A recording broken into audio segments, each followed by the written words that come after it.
What's left of Bonnie has reemerged back over the Gulf of Mexico. I'll have new details just ahead. Find out what changing conditions in the Gulf could mean for efforts to get back to work at BP's well site as quickly as possible. We would like to get back on scene and restart the activities as soon as we can. There's not this confusion, there's not this finger pointing, there's not this litigation. The governor looks for clear answers about who would pay if a storm sends oil into people's homes or property. Some pictures are very, very painful to look at. They look like dead angels in the sand. And a Fox 8 special report looks at a sanctuary under siege where a photographer found pelicans and other birds dying. Fox 8 News at 10 starts right now. Live in HD with Lee Zurich and Kim Holden. Chief Meteorologist Bob Brett. And sports with John Henry Smith. This is WVUE TV New Orleans, Fox 8 News at 10. Almost 3,000 dead birds have now been collected on the Gulf Coast. The U.S. Fish and Wildlife Service says that number is double what it was a month ago as more oil washes ashore. Raccoon Island in Terrebonne Parish is one of the largest seabird breeding grounds in the state. A local photographer visited the island recently and captured some heartbreaking pictures of our state bird in a sanctuary under siege. Nancy Parker has the story. The tranquility of Louisiana's waterways and the treasures on its coast are addictive to Jerry Moran. I grew up down in Grand Isle when I was young. That's where I have some of the best experiences that I remember from my childhood. He was just a boy when he helped snag this big fish at the Tarpon Rodeo. Memories now soaked in oil. Today, Moran is a professional photographer with water in his blood, venturing by boat from Cocodrie to remote barrier islands. Bird watching, capturing the beauty of Louisiana. About an hour and a half from this dock in Cocodrie is a sliver of land in the Gulf that's home to more than 10,000 birds. Raccoon Island is the western end of the Îles Dernières, our last islands. Jerry took his camera to the Terrebonne Parish Jewel. It's a vital bird colony that helped catapult the brown pelican off the endangered species list. Now it has oil on its shores. It was devastating.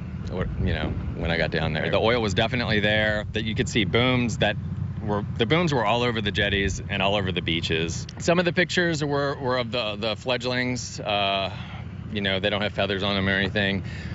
All sitting by themselves in trees, no adults around or anything. Loyola Biology Department Chair Craig Hood says the island should be bursting with life now. Literally right at the time, April 20th, when the blowout happened, was really the beginning of the nesting period for many birds, including brown pelicans. Moran captured these chilling images of baby pelicans who still have not left their nest and won't until they're 2 or 3 months old. Tiny tern chicks, some slightly stained with oil, don't know the danger that could lurk in the water. New lives surrounded by so much death here. All around the island there were dead birds, and they didn't appear to have any oil on them at all. And I would be curious as to what's killing them. You do have to wonder about all those young birds as they start going off on their own. What are they going to encounter? They dive into the water. Pelicans, white and brown pelicans, dive 6 to 8 feet under the surface. So they're plunging, essentially, through not just the surface oil in dispersants, but any plume that's there. State wildlife officials say there are possibly hundreds of oil birds on the island, but rescues are avoided, fearing more damage to the birds or their nests if colonies are disturbed. The amount of stress on individuals, but also of the population, is tremendous. And there's a terrible debate going on right now about what should be done. It just doesn't make a lot of sense to me, why they don't go get them. Some scientists believe birds who have ingested oil could develop serious liver and kidney damage that could lead to death. Gulls, pelicans, and other birds that frequently land and float on the water can experience deadly hypothermia. Oil degrades the insulating quality of their feathers. Moran doesn't know exactly why these birds he photographed died. Some pictures are very, very painful to look at. They look like dead angels in the sand. Officials with the U.S. Fish and Wildlife Service say they're disturbed the numbers are climbing.